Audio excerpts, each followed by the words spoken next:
offense intended, but when I see this team, the word that kind of, stands out to me is consistency. Blue collar, maybe, is a good way to put it. Is that a great way to kind of describe this team right now? Thank you. That's exactly how I drew it up. And I think I heard you talk with the players about, the word consistency has been our number one theme for this season. We had a dialogue during the spring, and they just made a conscious decision that they were going to do it. And when you're going to try to be successful and compete for championships, one of the things that has to happen, one of the ingredients has to be consistency. And I tell you what, this is my 23rd year as a coach. This has been the most consistent team that I've coached. I mean, there's not a game that I would sit there and tell you, like, yeah, we didn't show up here. We had a stinker. It's like, no, we showed up for every game. We may have been tired and won, but super proud of them for doing it. I mean, that comes down to the players. They have to make that conscious decision. But we have just had such great leadership this year. It's been player-driven. Caroline Conti, Hal Hirschfeld, our two captains in our leadership group, have really led by example. And it's not just because they're good players. To be honest with you, they're great people. They're great human beings. This team really loves each other. They love each other when they're together soccer-wise. They love themselves when they're off the field. And when you have a women's team, boy, it's like, I'm a Star Wars fan, so I call it it's like the Force. You reach inside and touch that part, you can move heaven and earth, and this team has that quality. A big part of that leadership is because you have some fifth-year athletes here on this team. When they decided to come back in the world of transfer portals, when COVID years and people are taking them and taking fresh opportunities, you had several women choose to come back and be a part of this team and this program because they believed in it. What does that mean for the future of this program, to have players with that sort of buy-in and they're here passing it down? That has to continue to make you optimistic about the future of this program and the imprint that they're leaving on it. Absolutely. And you have to understand, like here at Clemson, this culmination of getting to this moment, this is 13 years of work here. And, things like this just don't happen overnight. You're laying a foundation, and you try to we talk about it in training. It's like 1% every day. Can we just get a little bit better? And I'm doing the same thing as a coach, and incredibly grateful for the players that have come in that have laid down some of the bricks for us in order to get here. It's special. This is hard to do. It's not easy, right? So I'm super excited really for the kids, for them to get this type of experience. Like they'll never forget it.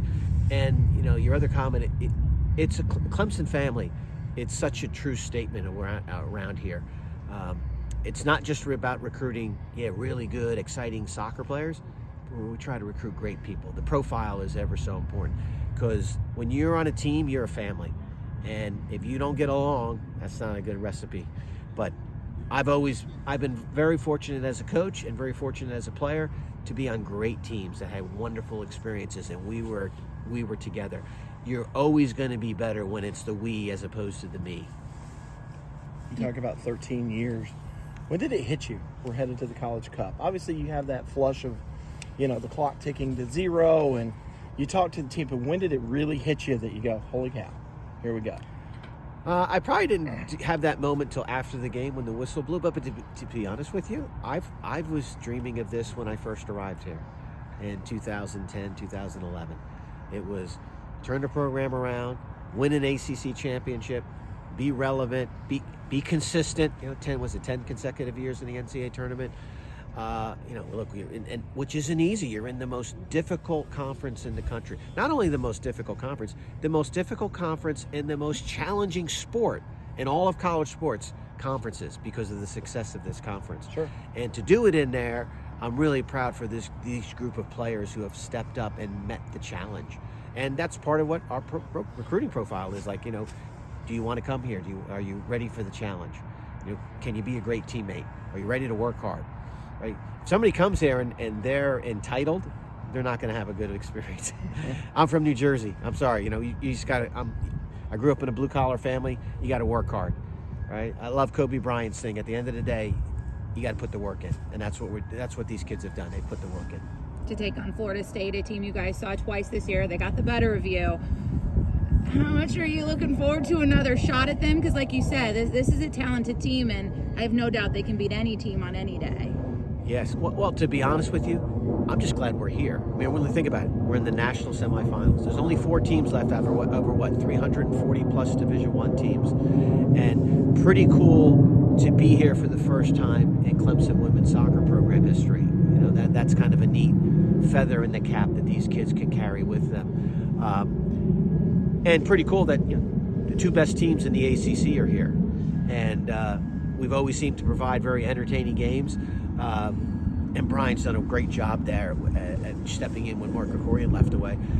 But you have 2 really good teams that are going to go at it. I think it'll be an entertaining game. It'll be a high. I mean, God, the ACC final game was one of the highest level games I think anybody saw this year in college soccer. So, we're going to try to be true to our game model, try to play to our strengths.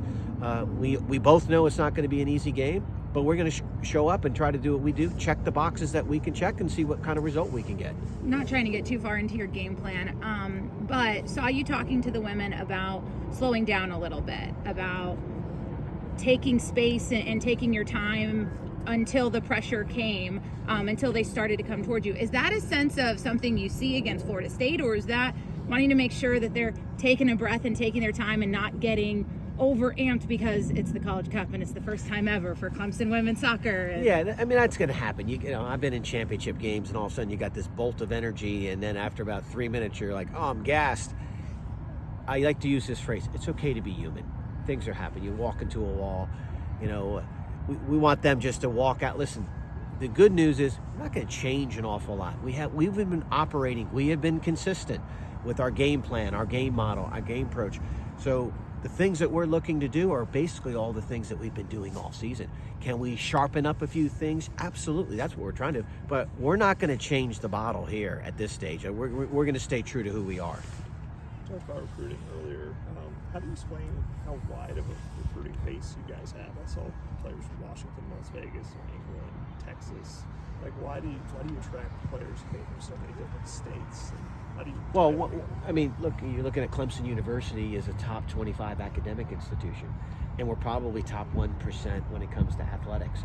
And got to say thank you to Dabo, because look what our brand has done over the last decade, and it certainly has opened the door and made it easier for us to recruit. And not to brag, but we have the best soccer facility in the country, and I'm grateful to the athletic department that they were able to help put this together to build a $7 million building that men's and women's soccer can use and make it a home, and have training fields that are taken care of by the best groundskeeper in the country. We have the best of the best here at Clemson when it comes to facilities, when it comes to people, when it comes to support. I'm so excited that we get to recruit. I mean, when I first came down here to interview years ago, I was like, how could you not recruit here? Holy cow. I thought it was great back then. We just taken it to a whole nother level. Clemson sells itself academically, athletically, but I think one of the things that makes it very unique, it's the people. They're very sincere, they can care about it, and at the end of the day, I think we've been very successful in doing this. Is you come here to go to Clemson, whether you're a student or you're a student athlete, you're going to have life-changing moments, and that's what the college experience is about. What do you remember from Sammy's recruitment? She's someone obviously ended up in South Carolina first. Did you guys want her? Like, how does that go into the process of them flipping something? Well, it was so funny because Sammy had come to our camp, and I recruited Sammy and wanted her to come, and she chose South Carolina and went there. It was okay. But then after, I think her first year, she had reached out and expressed an interest. And I was like, yeah, I mean, because we had a need for that position. I liked Sammy's attributes as a player. It's hard to get, you want to get the best in-state players to come in here. And obviously we've been successful recently. Caroline Conti is one of the best players that's come out in the last 10 years, and Renee Guion and now Sammy. We're hoping we can continue that tradition. And it's pretty cool for them.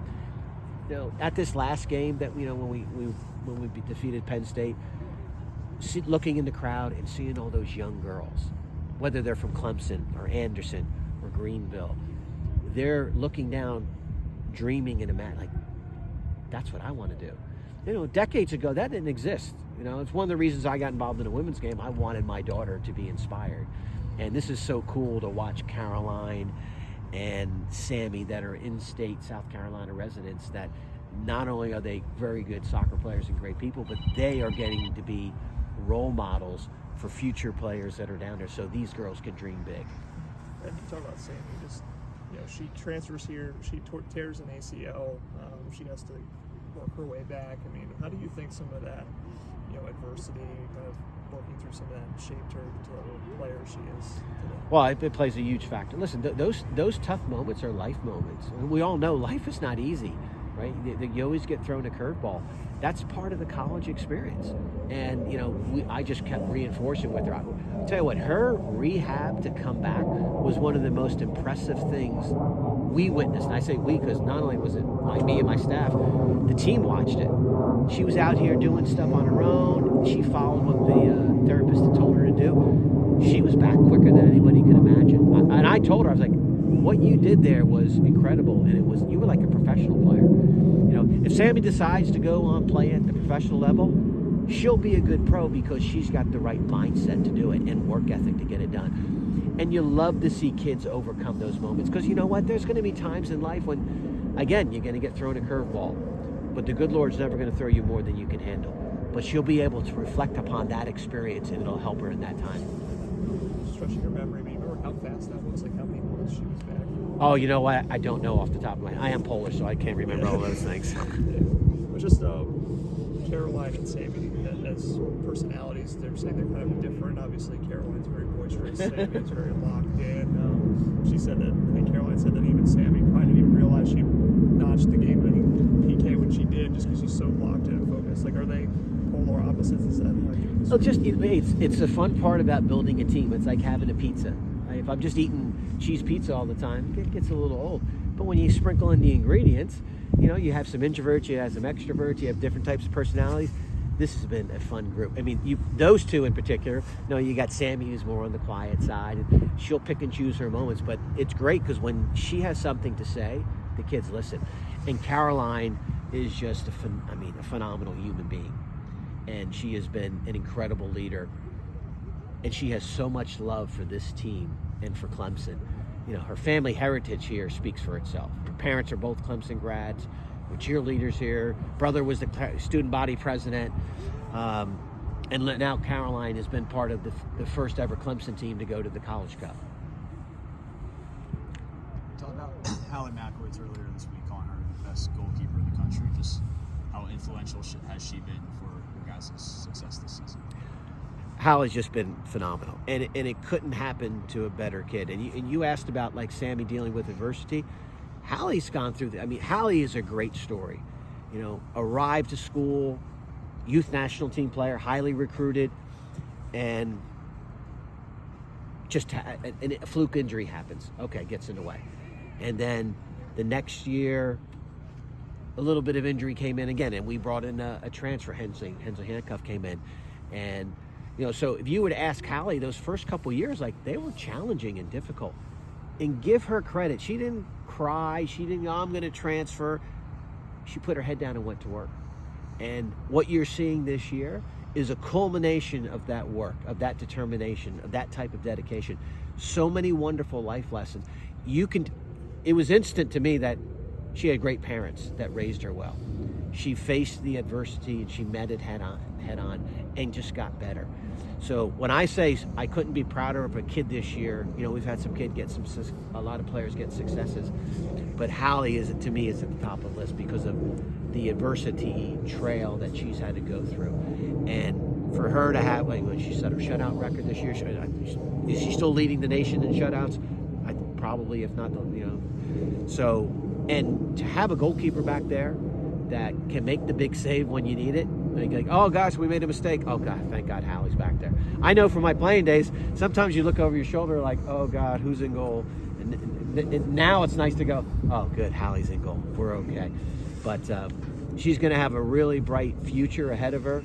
But I am certainly happy and glad that she's in goal for us. You've talked about the groundwork of a lot of these different pieces that started a long time ago. When did you see this moment, getting ready for the College Cup as your guys' future? Well, you're talking to an overbeliever. So the minute I took the job, this is what I pictured. Recruits hear it. players here. To me, if you're going to do something, you have to see it, think it, and believe it. Because if you don't, how is it going to happen? You have to have a picture of what it is you're trying to create and then find a way to get there. So I'm guilty. I'm an over-believer, and so is our staff. And my challenge is always getting the players, hey, believe, you can do this. Now they're getting it. If you asked them in the summer, Eddie said we could win the national championship. Eddie said we could go to the ACC championship game. Eddie says we're going to be good. Your senior captain said it started to turn for him this summer. They just needed to hear it. And so I was just being consistent. And they know me well enough. I'm not going to say it if I don't believe it. Not every team is lined up like this. This team was ready. And, we were okay last year, but we were disappointed because we were better than what we showed. So I like what they did. If you played any kind of sports, if you've had a bad game or this or that, what is the next thing that you do? How do you respond? How do you respond? This group has responded with the right way. They're hungry. They're dedicated. They want this. That desire is at the highest level. Honestly, I'm just getting out of the way. You just point them in the right directions and let them go. And this has completely been player driven. I can't be more happy and proud of that.